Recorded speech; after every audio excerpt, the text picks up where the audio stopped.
All right, you want to say something? Me? Hello. No, I don't want to say anything. Okay. Hey. Give me just a second. I want to close some doors so I don't disturb somebody out in the house. I'll be right back.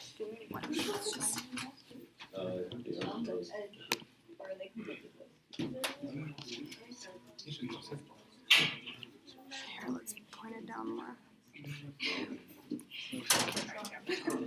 How do you go out full screen? You see everybody? Is that? Yeah, I think that should be good. Can you see everyone fairly well? Yeah, I Okay. think so. Okay. Okay, feel free to start whenever. Feel free for me to start whenever. Yes, sir. It's all you. Okay, so the first thing I need to know, I guess, is what you want me to talk about because I never got a whole lot of instructions. You want maybe you guys could ask me questions and I could answer them rather than try to figure out what you want me to talk about. I would just start off with talking about the mental health as an industry because a lot of us don't really know what it's about and it's not talked about really, I would say. And so just kind of explain that and some of the challenges and the successes you've seen through that, and I would start with that. Okay. All right. So the first thing you probably are you guys all in hospital administration? Is that right? Yes. Okay, so the first thing you need to know about mental health is that you shouldn't get into it. You can avoid it. Mental health is the worst funded and the most problem-prone probably area in healthcare right now.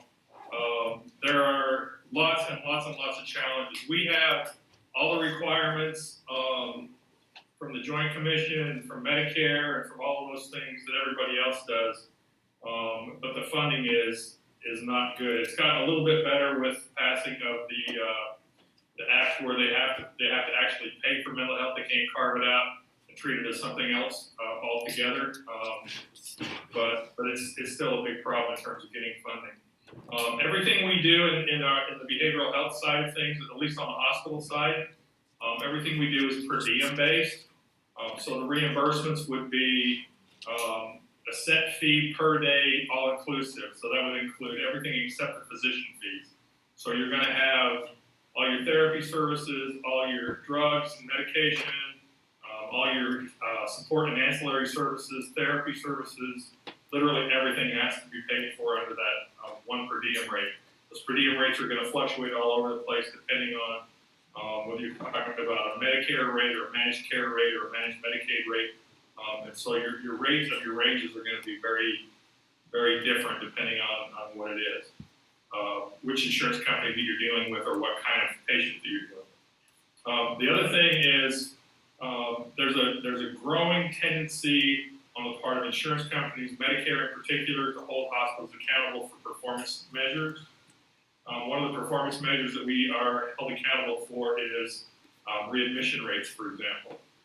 So if a patient gets readmitted within 30 days, that's a check mark on the wrong side of the ledger.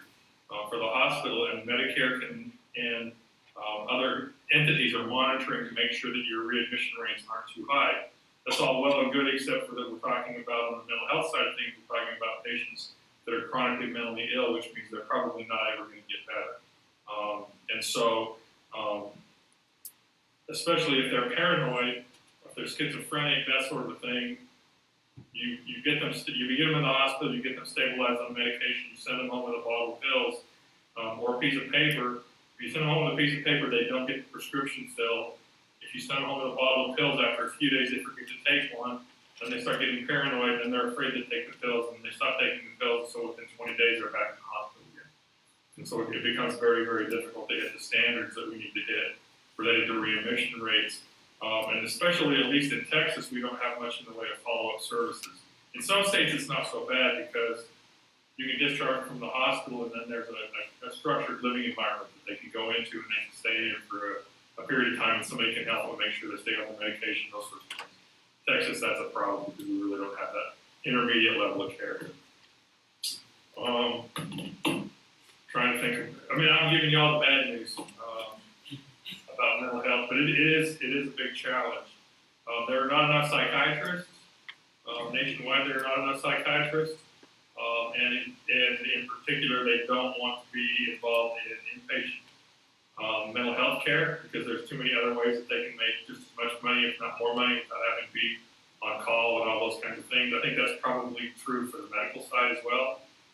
But I think for most physicians, if they want to have a specialty practice, if you're going to be a cardiac specialist or a pulmonary specialist or whatever it's going to be, you're going to need to have some inpatient time because your treating patients are going to have heart problems or breathing problems or whatever. So you're going to have some part of your practice that's inpatient. On the psychiatry side, that's not necessary. They can do very well without ever having to do inpatient work. So we have a challenge in having enough doctors to take care of patients in the hospital. So there's just lots and lots and lots of reasons to not get into mental health. So I'll lead with the bad stuff. So then you might be asking yourself, well, why wouldn't anybody do that? Why would you get into the mental health field? And really the only reason I can tell you to do it is because it's something that you feel like you can make a difference in the world. It's a calling, so to speak. The people that we work with are literally the throwaway people. Whether you're talking about an adult with a chronic schizophrenic problem, who has been on and off psychotic, manic, violent, out of control, across so many different variables that their family no longer wants to have anything to do with them. They've been living on the streets. They really have no connection to other human beings. They come to us through police. They come to us through social services agencies. When we discharge them, they really don't have a family to go back to. In many cases, we are the best place they spend time in the cycle of their life. The best and safest place that they ever live is with us in the hospital. We get a chance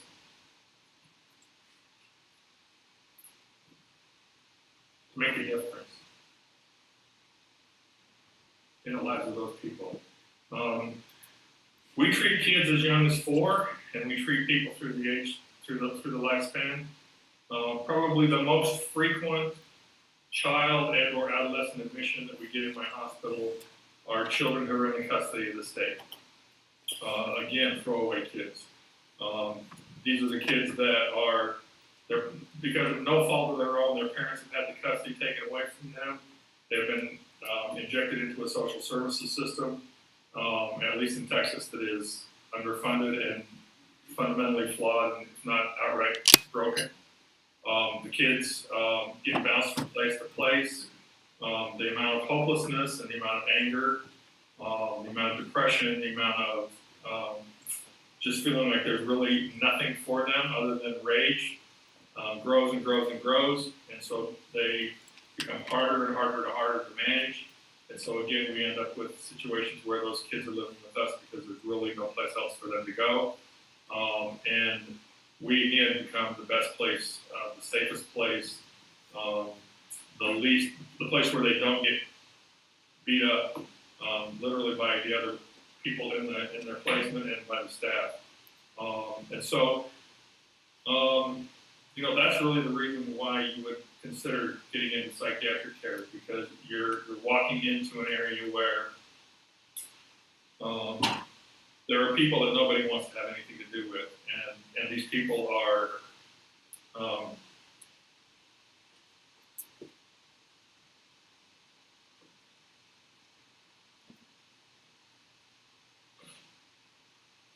they're worthy of our respect and our love, and they deserve both.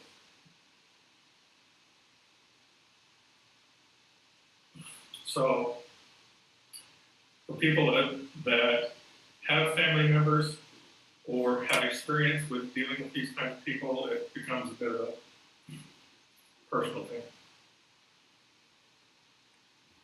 You won't make the money. You won't get the fancy office.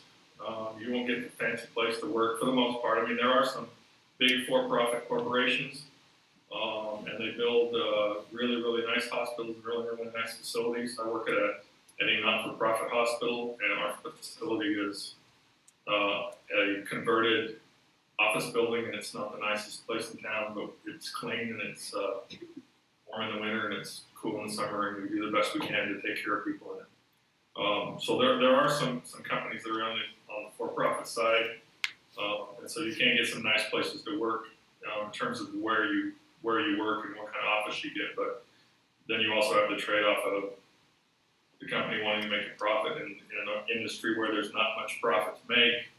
You trade that off by not getting the newest, latest medications, or you trade that off for not having enough staff to really take care of the patients. You got to cut something if you're going to make a profit. So I don't know, guys. I don't know how to say. I wholeheartedly hope you do this. Other than I hope there's somebody that gives a darn about these people and will fill in at some point when I get done. There was a hand that went up in the back. Can I answer a question for somebody?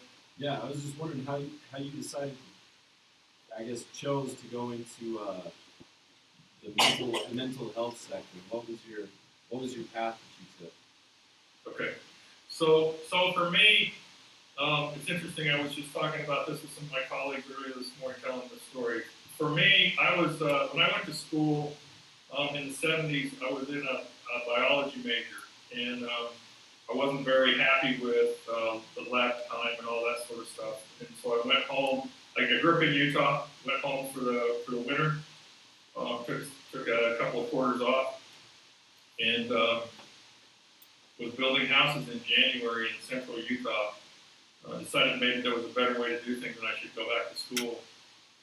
When I went back to school, I had an experience with coaching basketball in my church. My little brothers in our church, our ward basketball team, I coached them for a while, and I really kind of liked working with the teenagers. So I started taking some psych classes, and there was a new program that was opening up, a residential treatment program opening up in, I went to Utah State, it was in Smithfield, just north of Logan. So I went and applied and got a job there. Really liked working with those people, and then after that, it's just sort of one mental health job to another mental health job. Just kind of working my way up. It's kind of one of those things where, for me, it was, hey, you're doing a pretty good job running this part of the program. Do you think you could do this too? Hey, you're handling these two things okay. Do you think you could do this too? But the core of it was always, I really liked working with the patients and really wanted to try to be there and make a difference for them. For me, I think becoming an administrator was inevitable because I found it really frustrating the way that decisions were being made by the administrative folks, and I always thought that we could accomplish the same goals that they were trying to accomplish and treat the patients better at the same time. So I was constantly in the administrator's office saying, why can't we do this? Why can't we do that? Have you thought about doing that? Let's try this. Let's try the other thing. And so whenever you, my experience is that if you raise your hand and say, hey, what about this? Eventually somebody will say, well, put up or shut up. I'll give it to you. You fix it then. And so it was just a progressive one after another until finally somebody said, there's a broken hospital on the north side of town. You want to go up and try to fix that. And so that's kind of how it happened for me. How did you get down into Texas? I came to Texas actually to, it's kind of a long story. We were living in North Carolina at the time, and we were doing some presentations on how to work with kids in residential treatment who had a history of being sexually abused.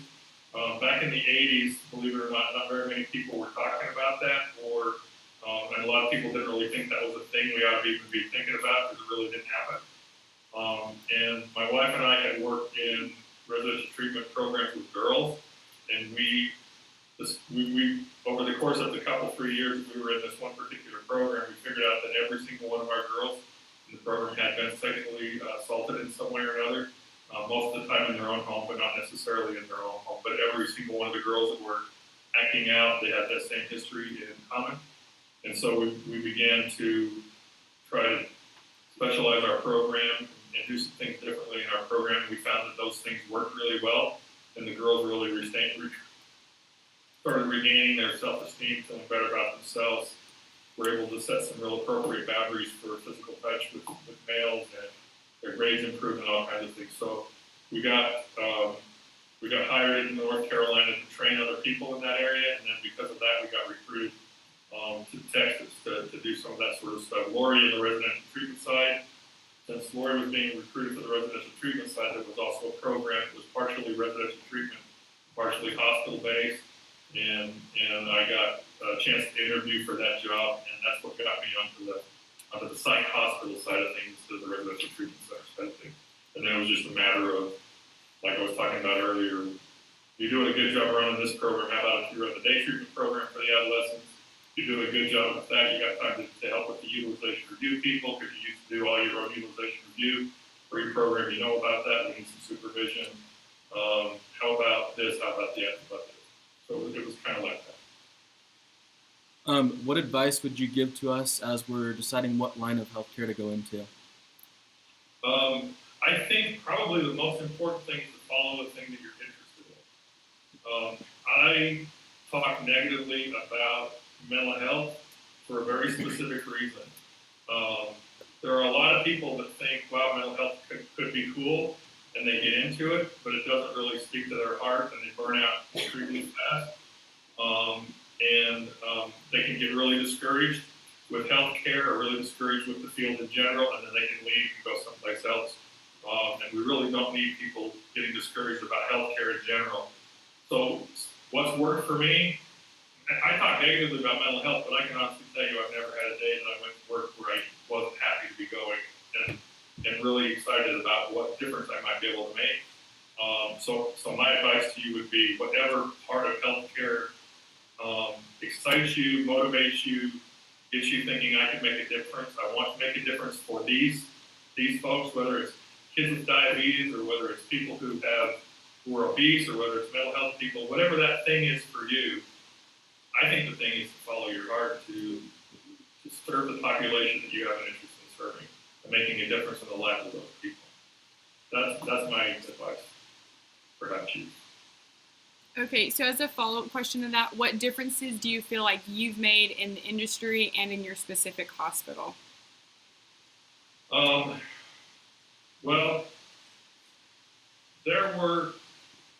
For example, when I got into the psych hospital business, the average length of stay for the patients in the psych hospital was about 365 days, average length of stay in a hospital. And through creating the residential treatment program and the step down out of the hospital, we were able to be kind of on the front line of converting from traditional care into the managed care headset, where we stabilize people and we move them out of the hospital so that the hospital stays or shorter. So I think I contributed some to that whole thing. But I think the day-to-day contribution that I'm interested in making and that I do make is in the idea that patients in a psychiatric hospital deserve to be treated like other people. They're not crazy people. They're not throwaway people. They're not just a number that you can make a profit on. It's not appropriate to keep them for 3 days, discharge them so the managed care company will send you more patients.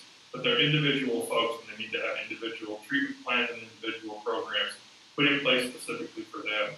I've worked really hard here in Texas to advocate for the middle ground services that we still don't have. Advocated really hard with the state and with our local county officials to put rules and regulations in place to actually license and monitor what intermediate programs we do have. There was a point in time in Texas where there were no regulations on personal care, what we call personal care homes. If you had a house or an apartment complex, you could just open it up and say, hey, if you need a place to stay at the personal care home, come on over here, we'll take care of you. You could feed your residents macaroni and cheese and peanut butter sandwiches. You could take their Social Security money, and you could do that for as long as you could stand to keep them. We had a big problem here of all that being non-regulated. We had a big problem with folks opening their programs up.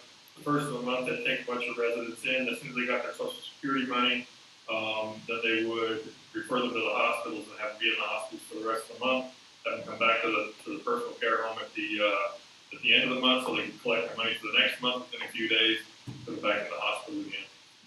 So some cleaning up of some abuses in the system like that, I think I played a role in some of those kinds of things. But again, really, it's about setting some standards and taking care of the people that are in our programs today. We've got, for example, we have a program for chronically mentally ill people where we've been able to keep chronically mentally ill, but really seriously chronically mentally ill people in what we call a day treatment program or an intensive outpatient program, where instead of doing that every 30-day rotation, they're actually in a personal care home that we trust and treats them well, and we're able to keep them out of the hospital for months and months and months at a time, sometimes over a year. We're able to keep them out of the hospital by giving them a place to go that's safe, getting their medications, making sure their medications are there when they start running out, they're taking them every day, and just helping them keep themselves glued together so that they have a life that's got some purpose and some dignity to it, as opposed to just living under a bridge and then being in a hospital and then being under a bridge. So I guess those are some examples of how I think I've been able to contribute here in Texas. Yeah. Can you give us kind of I guess an overview of your day-to-day,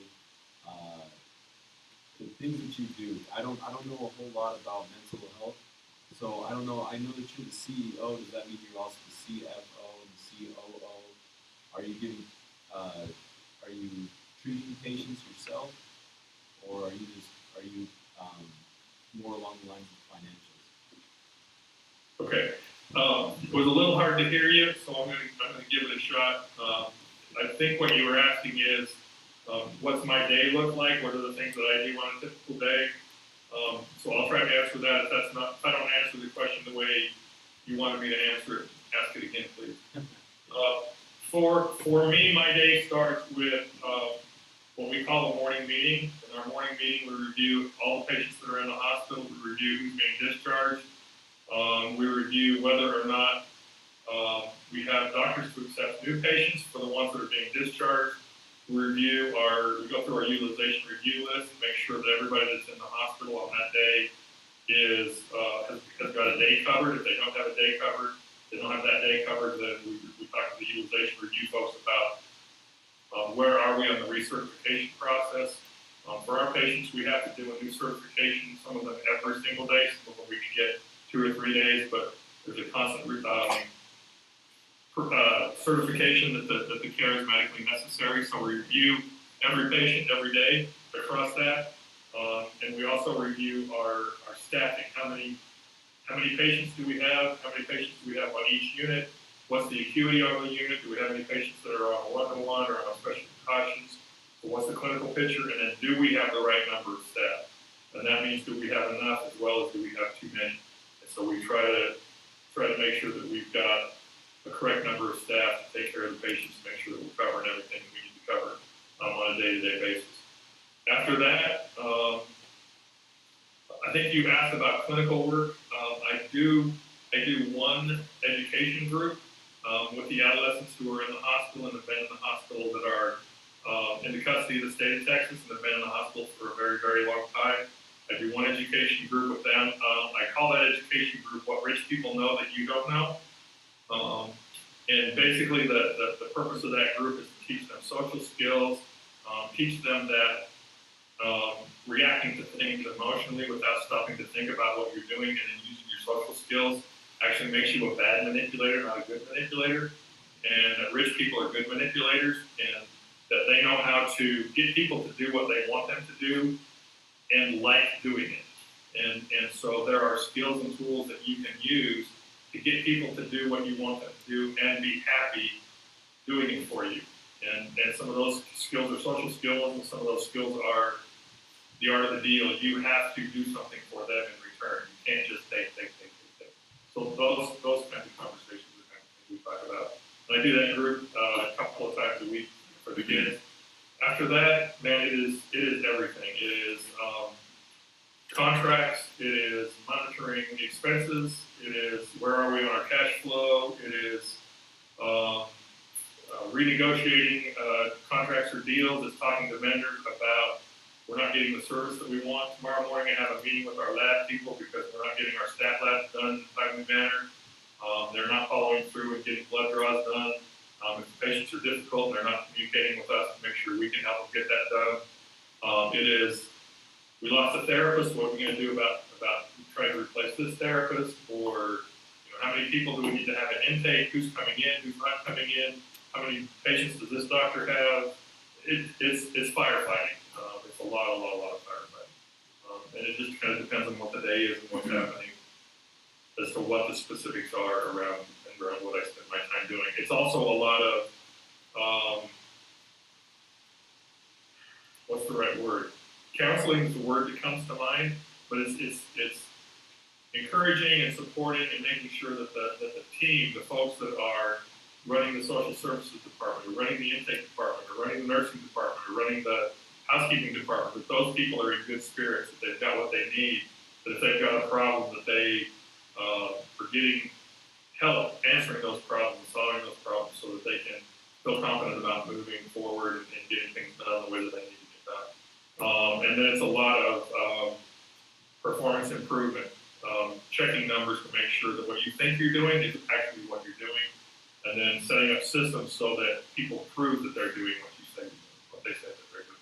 That way, when they come in and say, we're doing a good job with this population, you can say, where's your numbers to show that? How are you going to document that you're doing that?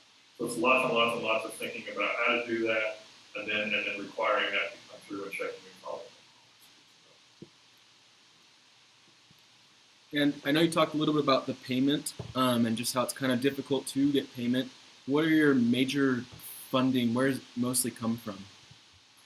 The majority of our funding, about almost 70% of our funding, comes from public money. That would be a combination of Medicare and Medicaid. And you guys know the difference between Medicare and Medicaid? Yeah. So that's where, for us, Medicare is not just old people. For us, Medicare is disabled people. And people with chronic mental illnesses are disabled. So a lot of our folks have Medicare, not because they are over 65, but because they have disabilities. And then lots of Medicaid, and then about 30% is private insurance. Well, maybe not quite 30%. Maybe 22 or 23% is private insurance, and then the other 7 or 8% is just charity care. Okay, does anyone else have any more questions? How big is your hospital? 90 beds. We have 90 licensed beds, and we average about 60 inpatients a day. Our outpatient program I was telling you about, we average about 110 patients a day. We also, by the way, we have a pharmacy in the building. In Texas, at least, I can't fill a prescription for a patient when they're discharging from my hospital pharmacy. So I either have to, the doctor has to hand them a piece of paper, and then we trust that they go to the pharmacy and fill it, or we have to have a pharmacy on site. So what we've chosen to do is to open a closed door pharmacy on site, and then we try to fill as many of those meds as we can so that they leave with a bottle of pills as opposed to a piece of paper. Because what we've figured out is if they leave with pills in their hand, they're less likely to readmit within that 30-day period of time than if we hand them a piece of paper and they have to get it filled for 3 days. That pharmacy makes me no money, probably loses me money, but it's better patient care, so that's why we do it. And then we also have a company within our country that manages a physician's practice for me. So that's kind of the framework of Intercare. Yeah. Just a curiosity, knowing that mental health is different from like a general hospital, how often do you communicate with the patients on day to day? How often? I'm sorry, you kind of broke up on me. How often do what? Communicate, or like get to know the Do I patients. communicate with the patients? Yeah. I communicate with the patients every day, but I don't communicate with the patients like in an official or clinical capacity, except for that couple of times a week. But I get up on the units almost every day. I try to get on the units every day and just walk through and ask the patients how they're doing, what do you need. I always have lunch in the cafeteria. in the cafeteria. So I try to get a real good feel about what's happening in the hospital every day when I'm in the building. So I interact with them in that way, but not in a treatment capacity every day.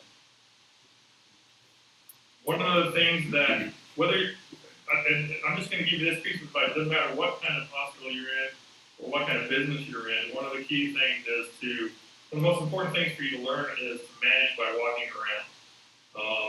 Which means if you're not out interacting with what's going on in your hospital or your business, and you're spending your time in your office, then you are dependent upon somebody else's eyes and somebody else's report to tell you what's happening in your business and in your hospital. The only way for you to know what's happening is to get out of your desk, get out of your chair, and walk your facility. So my very, very strong recommendation is that you don't want to get caught with your pants down, go find out what's going on. So get out of your office and walk. Okay, I think. Oh, we have one question too. Did you have a question? As far as doctors, you talked about how they aren't many times as willing to work in inpatient mental health and mental care. Like, what kind of things do you do to maintain your doctors and having them and keep them happy in a situation that they might not be happy being in? Well, one of the things we do is we hire good intake people, so when we call them in the middle of the night, they don't have anybody to yell and cuss and scream at. I'm just kidding because I know Troy was doing that for it. So there's a bunch of different things that you do to keep your doctors happy.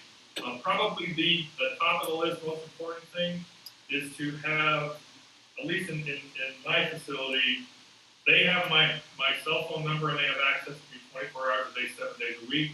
And when they have an issue or they have a problem, I get back with them immediately, and it is priority one to take what they're telling me seriously and then try to fix whatever it is that they tell me is a problem. The reason I have a vendor for my lab coming in tomorrow morning for a meeting is because one of my doctors said I have a problem. He told us we had a problem on Friday of last week. We got a meeting with the vendor. The owner of the company that we use for our lab services will be in the hospital tomorrow morning to try to help us resolve that problem. So responding quickly, taking everything they say as the truth, whether I think it is or not, I think it is the truth, and then we investigate it and boil it down. If I have to go back to them and say it's something different than what you thought, then I'm willing to do that, but at least I've done the investigation and I've done it very quickly so that they know I'm taking care of what their needs are, and I think that they are an important part of the problem. So that's probably the most important thing in terms of the care and feeding of doctors. How many doctors do you have? We have 4 psychiatrists to take care of our 60 patients, and then I have another half a dozen medical doctors that come in on a rotating basis and take care of our history, physicals, and medical needs of our patients.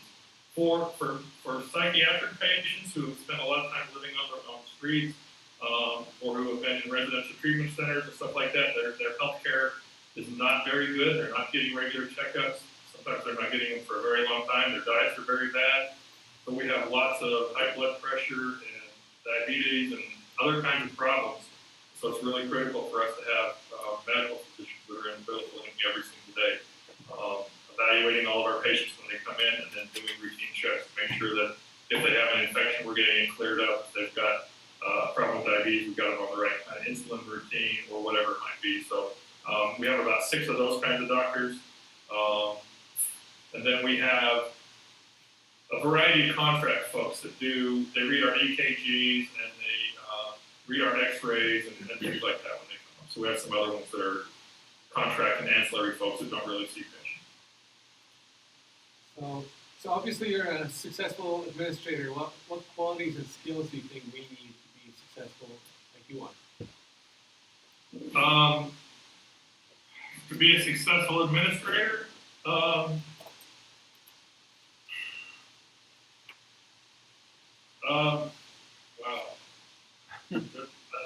that's a pretty long list. You're talking about a job that is about as varied and different from day to day as you can possibly have. You need to have extremely good analytical and problem-solving skills. You need to be able to do counseling like a therapist. You need to be able to be empathic and understanding. You've got to be a complete and total hard guy and absolutely absolute bottom line bought sometimes. You have to have insane amount of problem solving and thinking outside the box kinds of skills. And you need to have the wisdom of Job to know which one of those tools to pull out on any given minute and any given day, because it changes every. You can have somebody that you think you got to be bottom line one day, and then the next day you realize something, and then you get another piece of information, and you realize you got to go back and say, let's problem solve this. I understand this thing from a different perspective. I'm telling you, you got to do this. I'm now understanding that was wrong. Let's go. How are we going to go a different direction to make it fix? So it's a constantly moving target, and I don't know if you're a person that likes to have things controlled and set and know what you're going to do and have a routine. I'm not sure being a hospital administrator, at least not in my area, being a hospital administrator is not what you want. It is all over the place, and it is different every day. If you're a person like me that gets bored easy, it might be great for you. It's something different every day. Okay, thank you. Is there any more questions? All right. We sure? Hey, before we quit, since Troy works for me, ask Troy if I'm lying. Just make sure I'm telling you the truth. He's not lying. All right. Well, thank you so much. I was there. I saw it.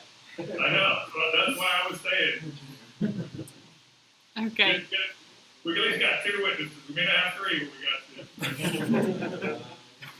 Okay. Well, thank you so much for meeting with us. We really appreciate you taking time out of your crazy schedule. You're welcome. Good luck, guys.